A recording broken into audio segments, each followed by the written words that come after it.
jallaan barcuma guute biyyoormaatti nunnisini fannoorratti erga nuuf duute kan firdiin itti jallate dhaabateen himmaansaa dhugaay si dhaggeeffannaa gooftaa'oo dubbadhuume abbaa dhugaa kan firdiin itti jallate dhaabateen himmaansaa dhugaa si dhaggeeffannaa gooftaa'oo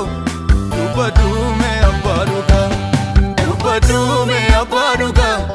dadhabaatuun himmaan dhugaa dubbadhuume abbaa dhugaa wallalaatuun himmaan dhugaa dubbadhuume abbaa dhugaa dadhabaatuun himmaan dhugaa dubbadhuume abbaa dhugaa wallalaatuun himmaan dhugaa.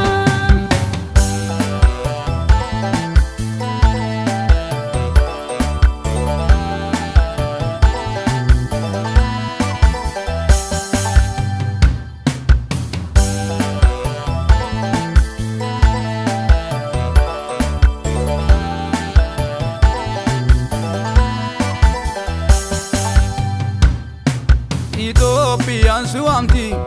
harka ishee sitti bal'ifte iyya ijoollee kenna geenye gooftaa koo maaliif jallifte darabummaa dhumneetu biyyoormaa jirra alagaan nuun ilu harka kee nuuf bal'isi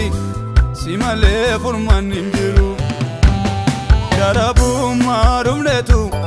biyyoormaa jirra alagaan nuun ilu harka kee nuuf bal'isi si malee furmaan hin jiru harka kee nuuf bal'isi si malee furmaan hin jiru harka kee nuuf bal'isi si malee furmaan hin jiru.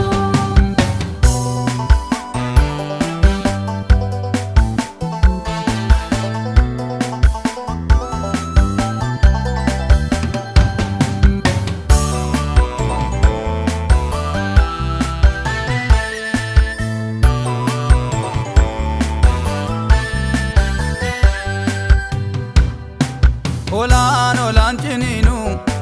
yoo yeeyyii ta'e malee laga gaamaa nutti hin dhumne haadhoo diina ta'e malee miidhamaa nama yaadatu garaan baara beelaa kufe amma nu boossisa dhanni keenya eelaa kufe miidhamaa nama yaadatu garaan baara beelaa kufe amma nu boossisa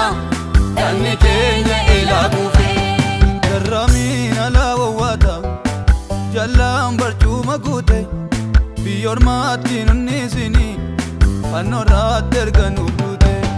kan firdiin itti jallate dhaabateen himmaansaa dhugaay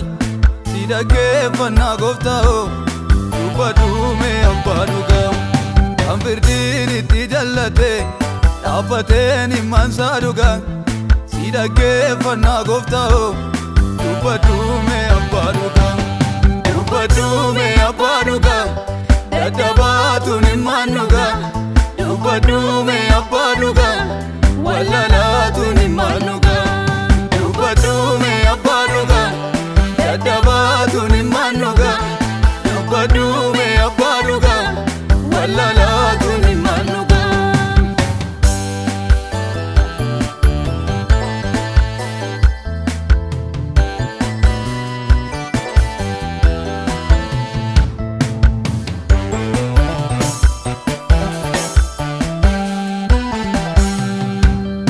Garramiin sossobbaarraan darbu akka garaa se'ee duukaa imala kan garaan hattummaan guute balleessuuf falatti fala garramiin sossobbaarraan darbu akka garaa se'ee duukaa imala kan garaan hattummaan guute balleessuuf falatti fala gugee bofaan hiddame garramii xaxxeen jibbame inimmaan saaloo laafata dhaloonni biyyoormaa keessatti miidhame gugee bofaan hiddame garramii xaxxeen jibbame inimmaan saaloo laafata dhaloonni biyyoormaa keessatti miidhame karaa kee nutti hin badin karaa kee nutti hin badin karaa maqaa kee nutti hin badin gatii dhiiga keetiin balleessine